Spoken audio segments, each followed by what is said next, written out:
Hey everybody, welcome back to my channel. This is Lisa. Today I'm going to be making that second pumpkin pie, which is my grandmother's recipe, and she always added molasses to it. It's very good. Don't get thrown by the molasses. I promise you, it is delicious. Give it a try. I'm going to start my grandmother's pumpkin pie. I have, like I said, two different pumpkin pies I'm going to be posting. One is a traditional one, and this is a traditional one too, but I use molasses in this. So if you want it, look for the recipe, and I may try to link it on the bottom of this one under descriptions. Guys, I'm trying to speed my recipes along. That's why, but I showed you my grandmother's recipe. That's a really good recipe. If you wish, you could write down those ingredients from there, print it out, whatever you got to do. But just real quick, we're going to put the dry ingredients together. It's 1.5 cups sugar. We're going to be using all together 1 tablespoon of flour. We're going to be using ginger. You're going to be using cinnamon. You're going to be using nutmeg. You're going to be using 1 pint. I didn't have a pint. I had 2, so I had to measure it out. It's 1 cup of light cream. This is a half a stick. It's a 1/4 cup of melted butter. We're going to take 4 eggs and we're going to lightly beat them. And then later add the cream to that. We're going to be using 2 tablespoons of molasses. This is what's different in the pumpkin pie. And my grandmother's original recipe, as you can see, says 2.5 cups pumpkin. But my mother, she said my grandmother never opened a second can of pumpkin, and she only used 1 can of pumpkin. All my life, I'm 52 years old, since I've been a little girl. That's how my mother's done it. This is how I've been doing it for all these years. You know, is 1 can of pumpkin. By all means, do it either way. You could do it the way we all do it, which is 1 can of pumpkin, or you could open up and do as the recipe says. But I'm telling you, make it your life easier. Just do 1 can of pumpkin. And guys, I believe that's it. But I'm just going to start with the recipe, and we'll get to it. I just want to clarify one thing. The recipe from that you see in the opener, that's my grandmother's recipe. But my mother handwrote that out of from my grandmother's. Long story short, the recipe calls for 2.5 cups. I believe it says 2.5 cups of pumpkin. You don't have to do that. My mother said my grandmother never did. She never did. And I know I never do. And I'm 52 years old. We only use 1 can of pumpkin. Because my mother didn't like to open up a second can of pumpkin just to take a little bit out of there. And either did my grandmother. So it's up to you. You could do what the recipe says, but trust me, trust you. Don't bother going through the extra trouble or the effort. Just use 1 can of pumpkin. This is not pumpkin pie, and this is a 15-ounce can of just straight up pure pumpkin. Big difference. Recipe. We're going to mix all the dry ingredients together. Here's our 1.5 cup sugar. Here is the 1 teaspoon of ginger. Here is the 1 tablespoon of flour. Okay, get that all out. 1 tablespoon of flour. Now we're going to put in a 1/2 teaspoon of cinnamon and a 1/2 teaspoon of salt. Here is my cinnamon. Here is the cinnamon. And just so you know, guys, I made a video for a homemade pie crust. So look for that too, and I will definitely put it on the bottom here in descriptions. Here's the 1/2 teaspoon of salt.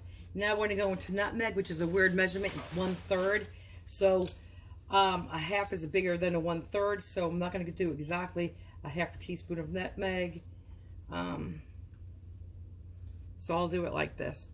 Can you see? Just shave off a little bit. Just like that, maybe even a little bit more.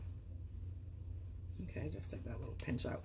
Now we're going to mix it together. Just like this. Just mix it. You could use a whisk too. Step.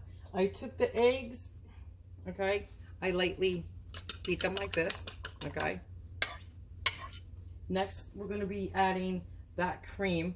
Light cream. 1 cup or 1 pint of light cream. Just like this. Mix it together a little bit. Not much. Don't know why. But like that. Dump it in here, so easy.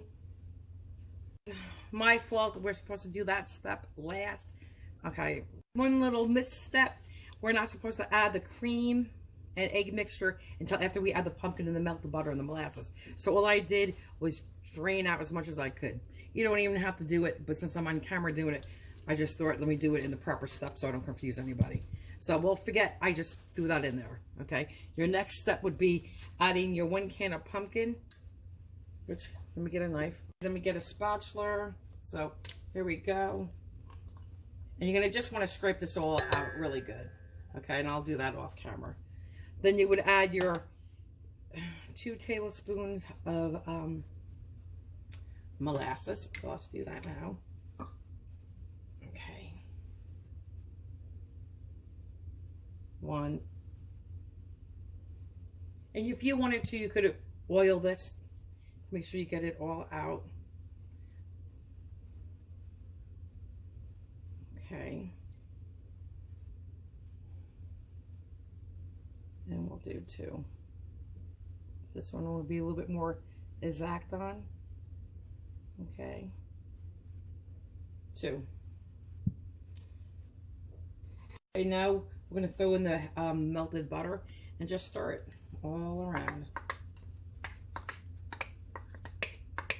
And guys, you know, if you have an extra can of pumpkin open, you know, because it's the holiday season and you have a little pumpkin left over, by all means, you could take an extra tablespoon or 2 out of the other can. But guys, this is all, you know, if you feel more comfortable adding more butter, pumpkin. You don't have to. This is all you do is just stir, stir, stir till it's combined. And then we're going to then finally add in our cream and our butter with the beaters.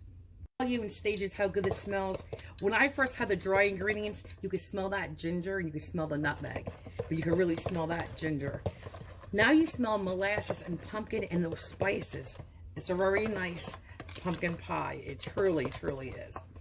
Okay, I'm just trying to make sure I get all the bottom mixed in. Okay, now comes the milk and cream. I mean, the light cream and the 4 eggs. This is when you add this. Now we're going to beat it well with beaters. Actually, so you know, you really don't have to use beaters. You could just keep doing this. But I just do it on low really quick to make sure it's all incorporated. Just on low, really quickly, just like this. Okay, I'll be back. I always scrape down the sides and then give it a little, even when I use my KitchenAid, stir the bottom. Make sure there's nothing, you know, hidden down there. And that's it. Now I'm going to put it in a, usually this recipe calls for a 10-inch pie plate. I broke mine. It was jade. I use 9.5 and it's fine. You could use a 9.5 pie plate. I'm not sure about a 9. If you used a 9, you may have just like a little bit, like a 1/4 cup left over. If not, I'm not sure because I only use a 9.5. So. But if all you have home is a 9-inch pie plate, don't go out and buy a new one just for this pie. Use it and fill it up to the tippy top. And then just discard if you have a little bit left over. And that's a big if. This is what it looks like. And the smell is amazing. Yeah. Guys, I make this pumpkin pie, which has been on my, this is the molasses, has been on my Thanksgiving table since I've been a little girl. Every single year, and I make about 2 or 3 of them, depending on how much people are coming over, because you like leftovers. And then I also do another one without the molasses. That's always on my table too. But my whole family prefers this one, other than Ken. But they're both really yummy. So, okay, here we go. 400 degrees for 1 hour, but check after 45 minutes. And again, 400 degrees for 1 hour. Check after 45 minutes. You could check, you could put the tip, like I said, a knife in here. It comes out clean. You're good. Like a butter knife or a steak knife, just the tip. Or you could use a skewer or a toothpick. Or me, sometimes I don't even use anything. I can just judge it by looking at it. And if this gets too brown, you could put a piece of foil on. But I've never had that trouble. Guys, here is my grandmother's pumpkin pie with the homemade crust. I will leave a link for that, or I'll have something called foolproof pie crust. You can look for that link. Ken set the timer for me. I told Ken to do it for 50 minutes because I know I said 45. He thought I said 70 minutes. So this cooked a extra 10 minutes, which is fine. So my crust is a tad darker than I normally would want, but hey, that's fine. And that's it.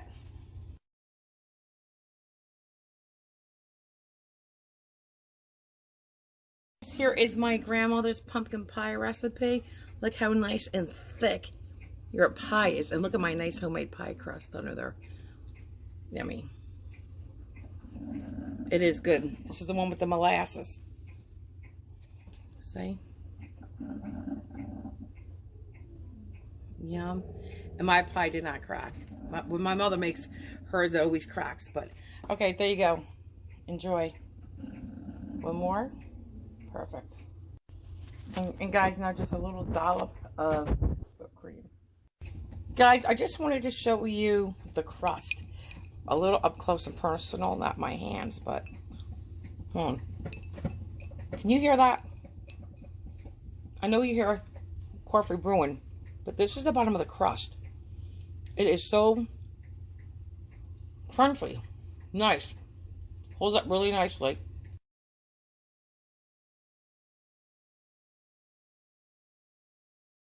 Everybody, it's Ken here. Try Lisa's pumpkin pie. She makes 2 every year. I like them both the same. I already took a bite. I'm waiting for her to get ready, so as you can see, I couldn't wait. I'll take another one for you.